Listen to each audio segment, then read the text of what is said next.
According to many, the secrets of this strange continent hold the key to humanity's past and future. Cold, remote, and inhospitable. With an area the size of the US and half of Canada combined, it is one of Earth's greatest mysteries.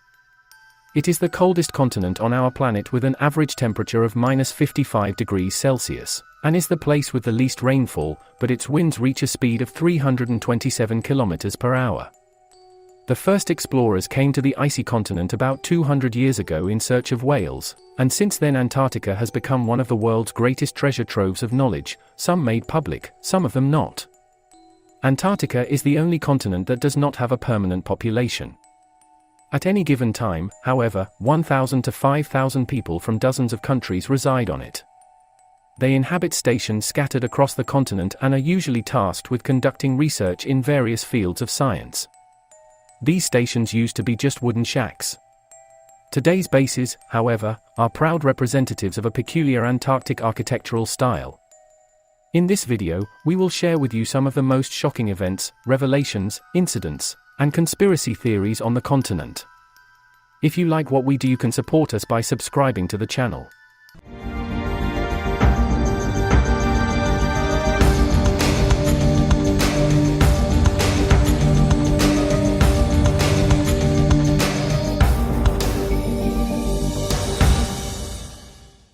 Underground bases.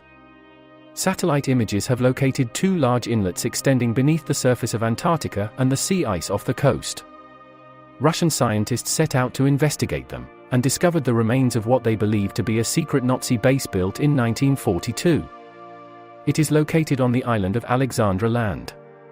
Researchers found over 500 artifacts such as ammunition, fuel tanks, and documents.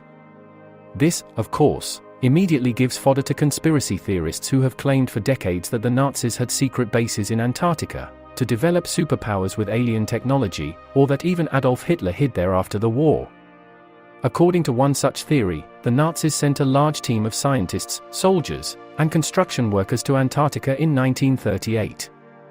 Their destination was Queen Maud Land, where they were rumored to have discovered a vast network of warm underground rivers and caves. In the largest of them, the Nazis built Base 211, also known as New Berlin. In addition to the scientists working on the mysterious superweapon, there are also mentions of several secret societies having access to these dungeons, including the Freemasons and the Illuminati. Some even claim that the base is still active today, and secret societies are still waiting for the right moment to establish the so-called New World Order. Scott's expedition to the South Pole. British explorer Robert Falcon Scott's team reached the South Pole on January 17, 1912, just 3 weeks after the Norwegian team led by Roald Amundsen had left the site. The British group's spirits were broken when they realized they weren't the first to arrive. Very soon, however, things took on an even more catastrophic appearance. Reaching the pole is a feat and a test of human endurance, and Scott was under enormous pressure from the start. Besides battling the challenges of a harsh climate and a lack of natural resources like firewood, he had a team of more than 60 men to lead. Even more, pressure came from the high hopes placed on him by his colleagues back home. They want to do it or die, that's the spirit with which they go to Antarctica, declared Leonard Darwin, president of the Royal Geographical Society and son of Charles Darwin, in a speech at the time. Captain Scott will prove once more that the manliness of the nation is not dead. Adventures like this certainly raise the self-esteem of the whole nation, he said. Scott himself was not immune to expectations. He had a very human character, says Max Jones, a historian of polar exploration at the University of Manchester. In his diaries, we find that he was plagued by doubts and worries about whether he was up to the task, and it shows how down-to-earth he was. A man like any other with his faults and weaknesses. Despite concerns and doubts, the do-or-die mindset lead the team to risks that now seem foreign and unacceptable to us. On the way back from the pole in February, Edgar Evans D passed away first. Next up was Lawrence Oates. He considered himself a burden, thinking the team couldn't go home with him because he weighed them down. "I'm just going out and I might be gone for a while," he says on March 17th. At the time, he most likely didn't realize how close to death the rest of the group was as well. The bodies of Oates and Evans were never found, but Scott's, Edward Wilson's, and Henry Bowers's were found by a rescue party several months after their deaths. They died on the 29th of March 1912 according to the dates of Scott's diary entry. The searchers covered their bodies with snow and left them where they were found. "I don't think human beings ever went through the month we did," Scott wrote in the final pages of his journal. The team knows they are about 18 kilometers from the last cache of life-saving supplies that will save them. But they were confined to a tent for days, pressed by a fierce blizzard. They were willing to risk their lives. "You can see it as part of the thought of imperial masculinity about enduring hardship and a hostile environment," Jones commented. "I'm not saying they had a death wish, but I think they were ready to die." UFO crash. Since the continent is relatively isolated, for anyone who wants to be inconspicuous, this is the perfect place. Valentin Degtyarev claims to have discovered a UFO on the icy continent via Google Earth. The image uploaded there shows what appears to be 4 tanks, and Degtyarev speculates that it is an alien spacecraft that landed there, or was forced down, guarded by 4 tanks. In the photo, what is supposed to be a UFO is just a small figure sticking out of the ice, and conspiracy theorists say it is in the shape of a disc about 200 feet across. Operation High Jump. The action takes place in 1947, when about 100 ships from the German Navy, as well as high-ranking representatives of the SS, disappear without a trace.